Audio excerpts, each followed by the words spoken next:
India TV 9 news Maharashtra. Solapur Akkalkot road MIDC परिसरातील central textile कारखान्याला लागलेल्या भीषण आगीत कारखाना मालकासह कामगारांचा दुर्दैवी मृत्यू झाला. त्यानंतर त्या कारखान्यात काम करणारे शेकडो कामगार आम्हाला जगवणारा पोशिंदा गेला, आमच्या पोटापाण्याचे काय असा सवाल पोटतिडकीने विचारत आहेत. कारण या घटनेमुळे या कारखान्यात काम करणाऱ्या कामगारांची रोजीरोटीचा सवाल निर्माण झाला आहे. ही चिंताजनक परिस्थिती सोलापूर महानगरपालिकेचे प्रशासक डॉक्टर सचिन ओंबासे त्यांचे संबंधित सर्व अधिकारी कर्मचारी यांच्या दिरंगाईमुळे निर्माण झाली आहे. या घटनेला हेच जबाबदार असल्याचा दावा करत त्यांच्यावर भारतीय दंडविधान संहिता 302, नवीन भारतीय न्याय संहिता 100 या कलमान्वये सदोष मनुष्यवधाचा गुन्हा दाखल करून खटला न्यायालयात चालवण्यात यावा. पोलीस प्रशासनामार्फत सदोष मनुष्यवधाचा गुन्हा दाखल न झाल्यास मुंबई उच्च न्यायालयात जनहित याचिका दाखल करणार असल्याची घोषणा मूक मोर्चात ज्येष्ठ कामगार नेते तथा माजी आमदार कॉम्रेड नरसय्या आडम मास्टर यांनी केली. गुरुवार 22 मे 2025 रोजी centre of Indian trade union संलग्न लालबावटा यंत्रमाग कामगार युनियनच्या वतीने सेंट्रल कारखाना या घटनास्थळापासून शेकडो कार्यकर्ते काळ्या फिती बांधून काळे झेंडे घेऊन अत्यंत शांततेत सनदशीर मार्गे मूकमोर्चा काढला. त्यानंतर मूकमोर्चाचे श्रद्धांजली सभेत रूपांतर झाले. ज्येष्ठ नेते माजी आमदार कॉम्रेड नरसय्या आडम मास्टर आणि C2चे राज्य महासचिव कॉम्रेड MH शेख यांच्या नेतृत्वाखाली शिष्टमंडळाद्वारे सहाय्यक पोलीस आयुक्त प्रताप पोमण, वरिष्ठ पोलीस निरीक्षक प्रमोद वाघमारे यांना निवेदन देण्यात आले.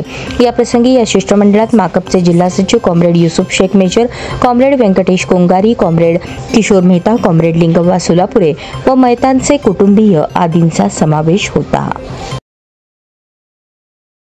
हार किंवा पार त्याच्या दुसरी गोष्ट म्हणून आपल्याला सगळ्याला दुःख झालेलं आहे. जो माणूस सारखा मालक नेलेला आहे, आपल्याला निघून गेलेले 4 कुटुंबीय त्यांचे गेले, 4 कामगार गेलेले आहेत. त्या 1.5 वर्षाच्या मुलाला आठवण केल्यानंतर त्याचे नातेवाईक आले, डोळ्यातलं पाणी टाकतात.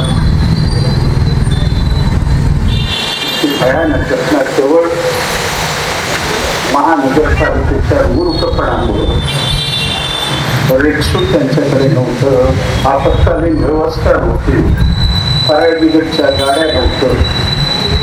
इतकी भयानक अवस्था महानगरपालिका आणि वीज मंडळाच्या अधिकाऱ्यांनी करून ठेवलेला आहे. आपण शेवटपर्यंत लढूया आणि त्यांना जे स्वर्गात गेलेलं आहे त्यांना समाधान वाटेल असं काम करू.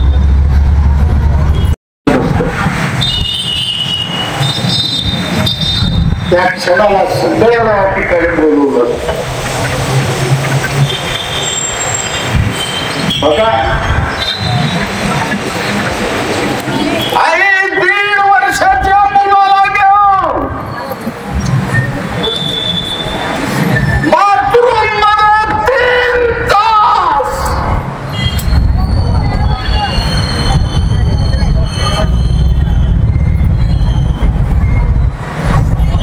त्या 1.5 वर्षाच्या मुलाला घेऊन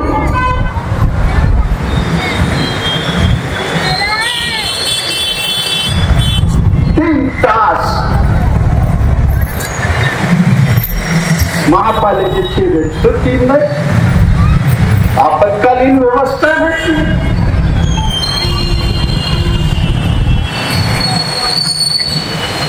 अरे महानगरपालिका का कत्तलखाना आहे. आगीमध्ये माणसं मरू लागलेला आहे,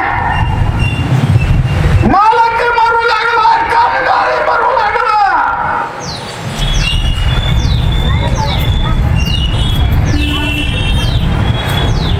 आणि दर वर्षाला 1,500-2,000 कोटी रुपये तुम्ही खर्च करताय. साधं पाणी देता येईल.